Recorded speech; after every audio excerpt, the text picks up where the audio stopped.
Pas évident de vouloir parcourir plus de 13 000 km à travers 2 continents avec une voiture électrique sans aucune assistance. Mais de nos jours, on trouve de l'électricité pratiquement partout, donc on devrait pouvoir y arriver. Pour ce faire, nous avons la chance de pouvoir compter sur une voiture très spéciale, un berlingot motorisé par Venturi Automobile. Nous allons déjà essayer de traverser la Chine, de la mer Jaune à la frontière kazakh, direction plein ouest.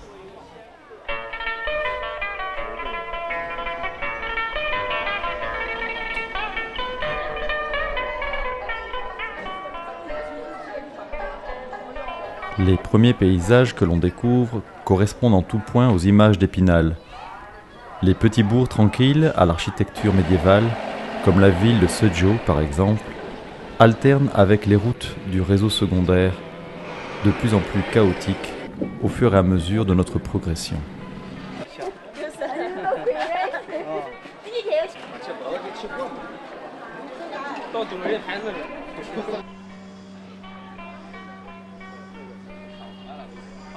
Nos erreurs d'orientation sont chaotiques elles aussi. Les étapes se succèdent avec déjà leur lot de galères et de surprises. Et les endroits pour trouver de l'électricité deviennent parfois très aléatoires. La communication n'est pas évidente non plus.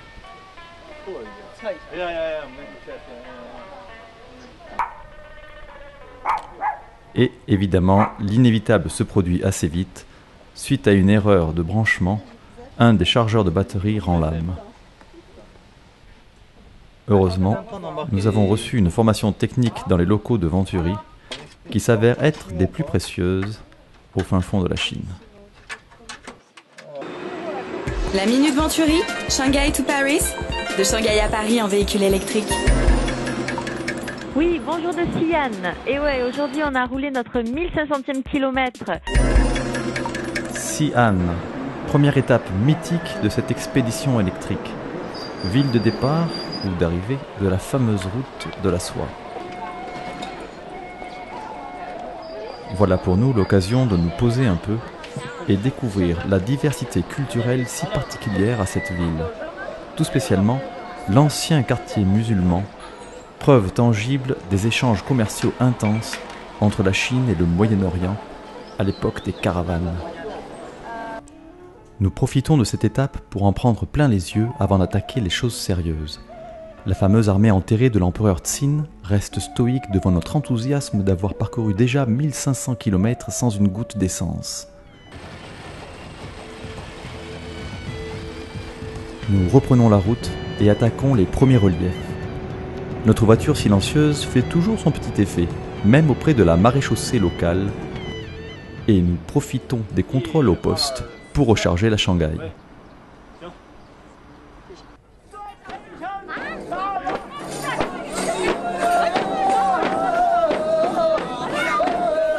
Nous attaquons les contreforts de l'Himalaya et au détour d'un col, une bien étrange rencontre.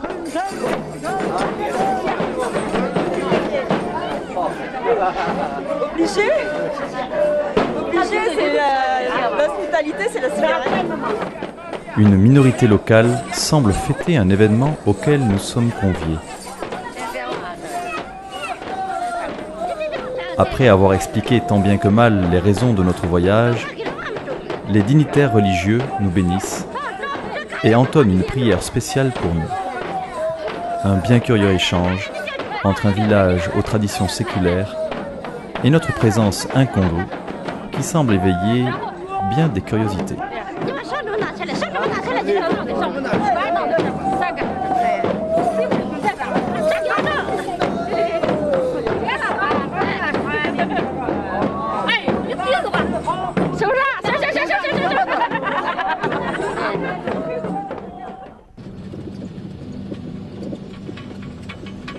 La route à travers les Tilianshan devient de plus en plus aléatoire. Désormais, nous suivons les convois de camions à l'assaut des plus hauts cols de notre voyage, dont un à 3100 mètres d'altitude. Le climat, lui aussi, devient montagneux.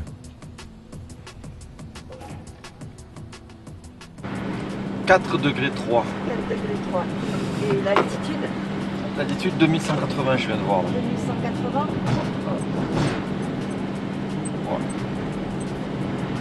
Ouais, 2180.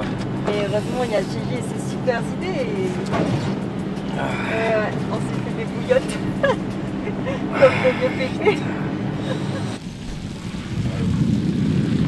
Les Tiantian marquent le dernier rempart avant le désert de Gobi.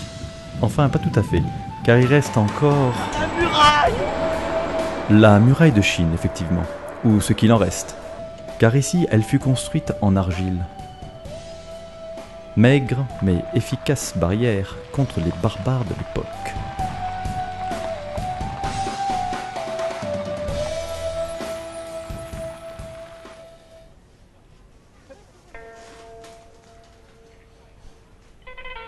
Le fort de Jiaoguan est le symbole de cette frontière entre l'ancienne Chine impériale et les contrées désertiques d'Asie centrale.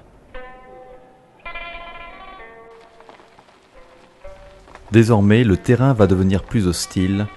Nous nous enfonçons sans un bruit dans le désert de Gobi. Bon ben voilà, on est en plein désert. Vraiment, vraiment impressionnant, hein, vraiment aride. Rien autour. Super chaud.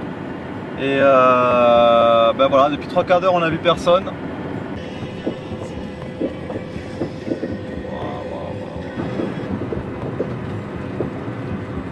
Il nous reste que ça d'eau? Non, on en a encore 2 ou 3 là. Heureusement. T'es sûr? Où?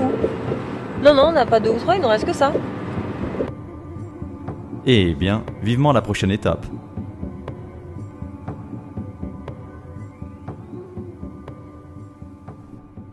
À Dunhuang, oasis en plein désert, le hasard des dates nous fait assister aux célébrations de l'anniversaire du Bouddha. Voilà bien un prétexte pour faire la fête comme il se doit. Tout près, les grottes de Mogao recèlent les trésors centenaires des courants artistiques à l'époque des caravanes. Notre enthousiasme est palpable. Il y a des figures, des sculptures, des peintures qui sont à la fois de tradition bouddhiste en général. Il y a aussi des figures en fait, qui sont très européennes. Il y a bien sûr des portraits des peintures chinoises. On sent vraiment qu'ici ça a été un carrefour hyper important de la route de la soie. Tout ça s'est mélangé et c'est devenu un trésor culturel mondial. C'est quelque chose hallucinant. J'ai jamais vu ça. Incroyable. Je vais me remettre en allant boire une bière.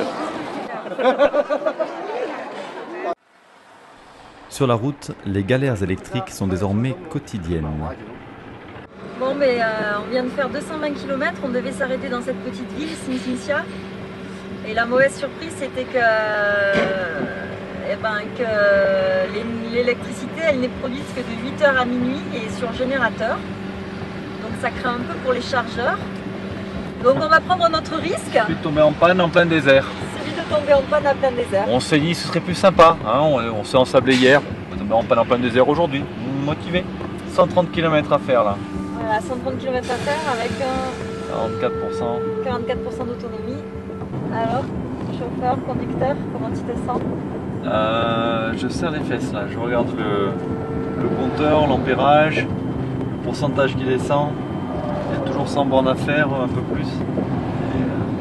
Et on sait qu'il n'y a que du désert, donc c'est ce qui est un petit peu inquiétant. Ce jour-là, nous établirons notre record de distance avec 430 km en une seule charge.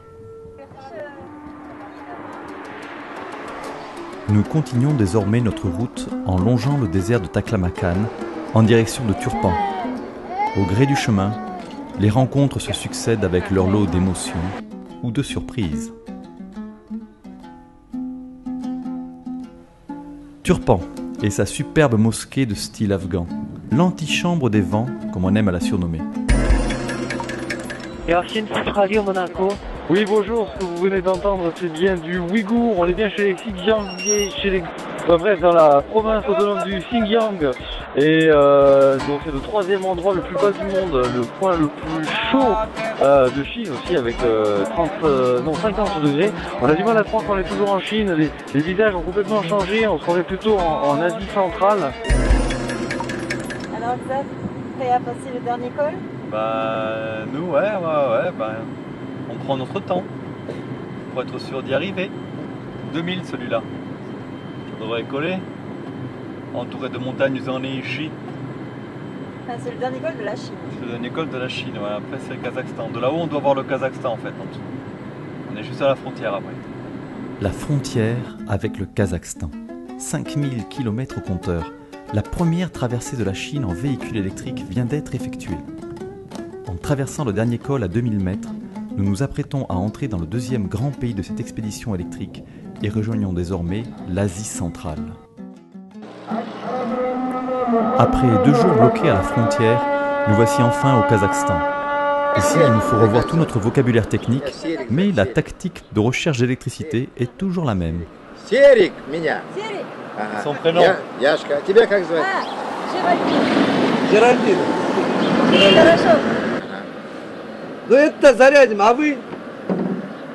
Где? В машине прям? Не, он во двор надо загнать его во двор. C'est ça.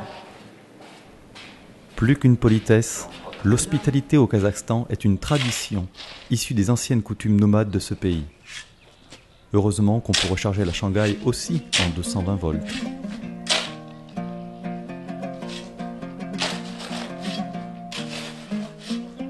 C'est beau.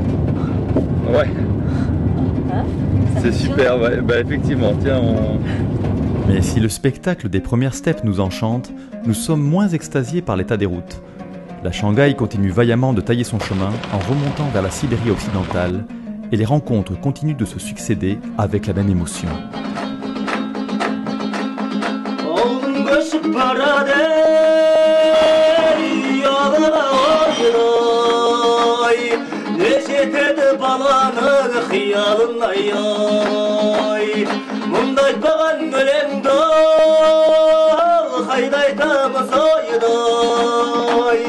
Жиналған жұрт көпшілік зиялы ғайай Үгілі қыз қасын қарай шашыңыз Майда қоңыр жайлар әлеймін несіңіз ай Үгілі қыз қасын қара шашыңыз Майда қоңыр жайлар әлеймін несіңіз ай Ауылым көшіп барады Таудан асып ойдай Таудан асқан бұтпенен араласып ай Ауылым көшіп барады Ұялыға ойдай Не жетеді баланың қиялын ай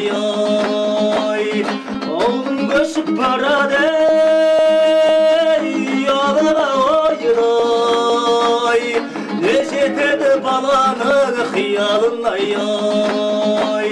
Ауылым көшіп барады.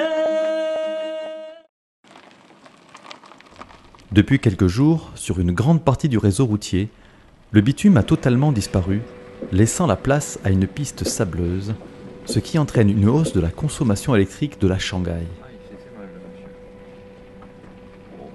Nous gérons tant bien que mal l'autonomie et prenons toutes nos précautions pour éviter la casse, en priant pour ne pas avoir à subir le sort de certains autres, victimes des pièges de la piste.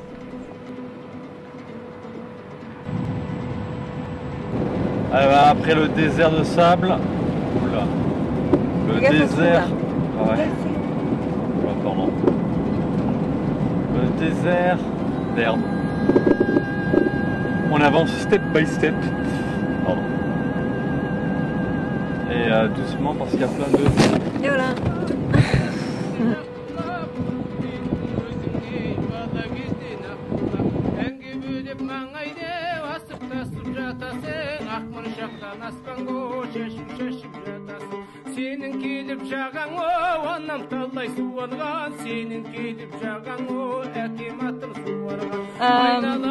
СТО гостиница, сколько 1 километр. 1 километр.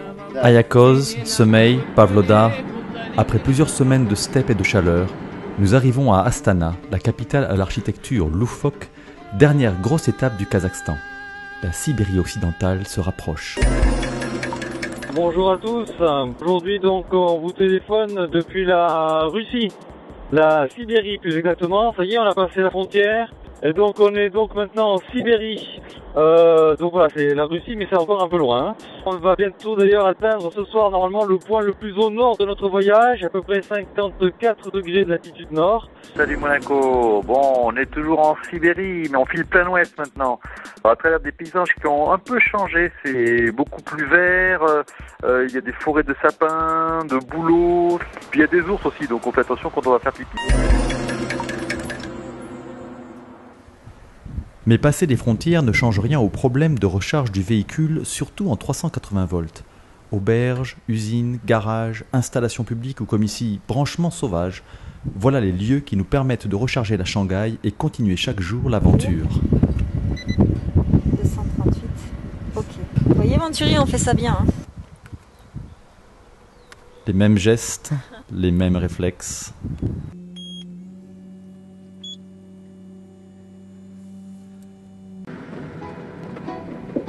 « 6000, 7000, 8000 km. L'exotisme du voyage est quotidien, bien sûr, mais l'épuisement du périple se fait parfois sentir. Bon, ben on est à Samara. Samara. Nous avons passé l'Oural et arrivons dans le bassin de la Volga, fleuve légendaire de la Russie des tsars. Mais ne crions pas victoire, il nous reste encore 5000 km et les erreurs de connexion arrivent encore. Heureusement, c'est un garçon. Nous avons pris soin de prendre de nombreuses pièces de rechange.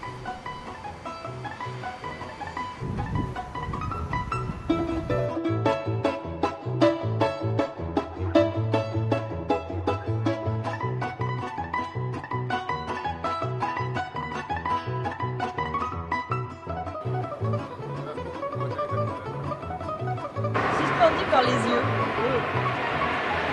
On est sur la Volga, on se rapproche petit à petit, l'oiseau fait son nid.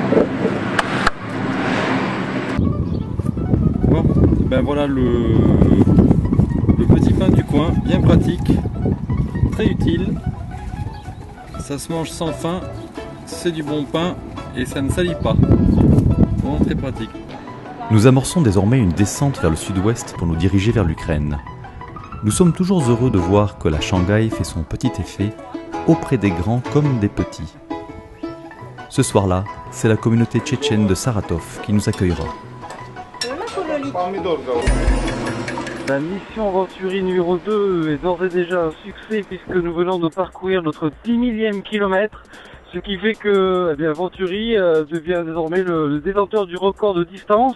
Nous on va fêter ça dans le coin avec une petite vodka et du poisson séché comme le veut la tradition ici. Pourquoi il faut vraiment faire attention hein. On approche de la frontière ukrainienne. La frontière avec l'Ukraine, un roman. C'est la misère. Bon, alors on explique discrètement parce qu'on fait semblant de se parler, parce qu'on est sur la porte de douane. On va faire comme si on s'en grondait, hein, comme si on s'engueulait. Ouais. Nous sommes donc à la douane depuis 3h15. À la frontière ukrainienne.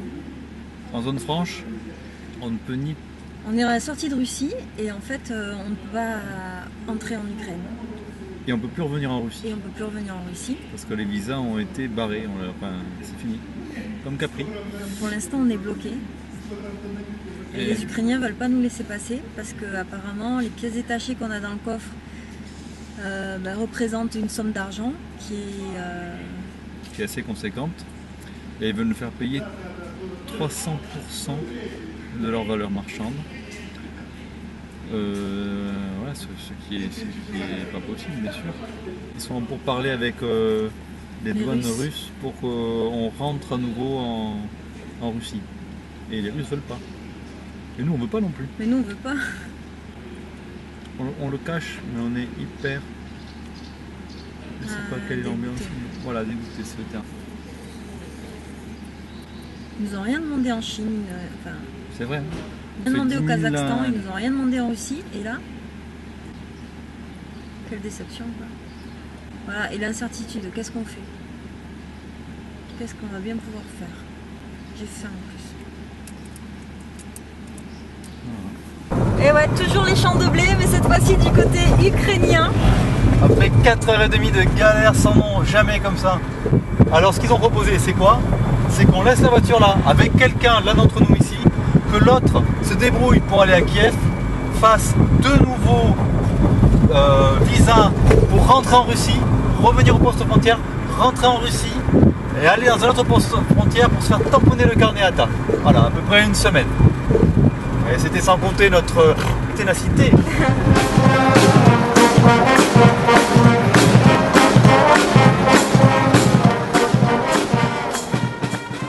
Cet heureux dénouement semble avoir rendu tout le monde joyeux en Ukraine. Renseignement pris, il s'agissait du jour de la fête nationale.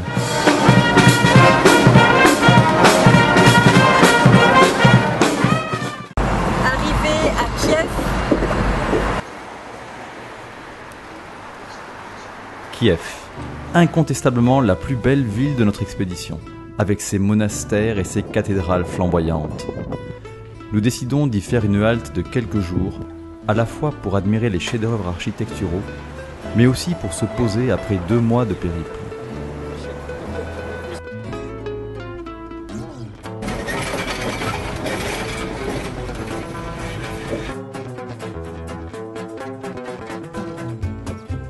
Nous nous remettons en chemin en partageant la route avec d'autres véhicules tout aussi silencieux, moins rapides cependant. Direction la Pologne.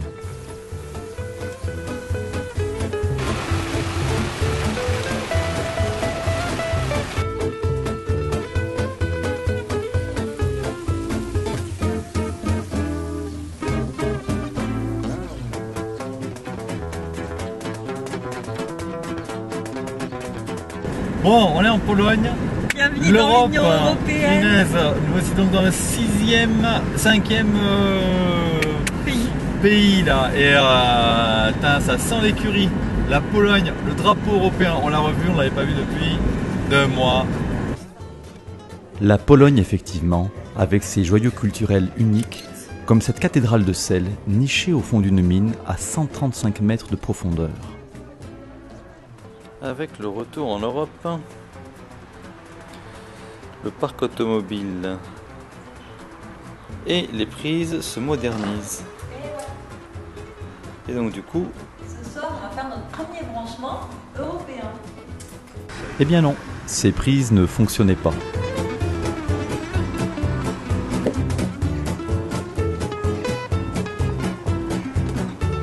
Nous touchons presque au but. Nous voici désormais en République tchèque et nous sommes reçus à Prague par le président de l'association des véhicules électriques du pays. Échange de bons procédés, nous monnayons notre conférence au pied du pont Charles en pack de bière, la meilleure du monde paraît-il.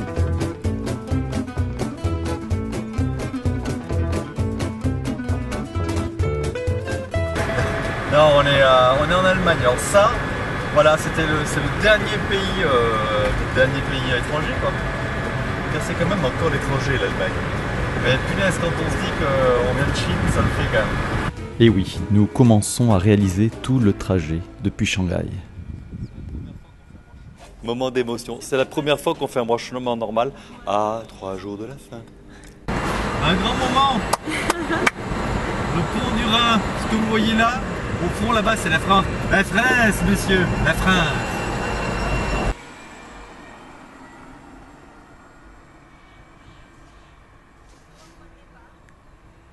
Retour au point de départ. Il y a 2 ans, on quittait Paris en scooter électrique pour allier la Chine. Et aujourd'hui, on vient de Chine en voiture électrique et on a rallié Paris. Photo obligée devant le symbole de notre arrivée. Voilà, normalement dans 5 minutes, on devrait être place Vendôme, notre ultime destination. Et là, la pression monte.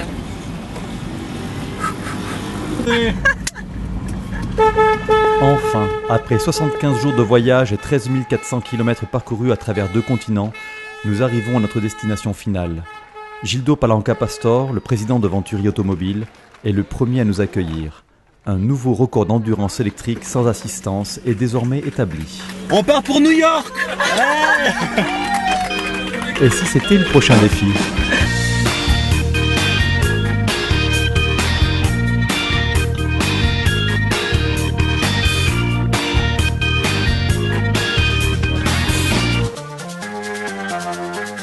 Le voltage était à trouver, ça c'était pas le plus difficile. Le plus difficile c'était d'adapter finalement nos prises. En l'occurrence, on avait 3 types de prises différents. Mais la plupart du temps, en fait, pour vous dire, on a adapté une vraie prise aux normes européennes que 3 jours avant Paris. Voilà, pour tout le reste, ça a été avec des fils à droite à gauche, à connecter directement soit sur les boîtiers électriques, soit sur les transformateurs, il fallait s'arranger comme ça. L'idée, c'était pas de se faire spécialement inviter, c'était que les gens d'eux-mêmes, sans qu'on ait quoi que ce soit demandé, viennent se proposer. Et généreusement, d'ailleurs, on a toujours eu des rencontres formidables. Sinon, on est arrivé à trouver de l'électricité dans le désert de Gobi ou dans les Tian Shan en Chine, dans les steppes kazakhs. Ça veut dire que voilà, on peut recharger son véhicule électrique à chaque porte, et chez nous encore plus. Donc voilà, ouais, c'est le message à faire passer. On peut passer à l'électrique sans aucun souci, on n'a pas à avoir peur du manque d'électricité. Je pense que c'est le manque de carburant là, qui va devoir inquiéter les gens.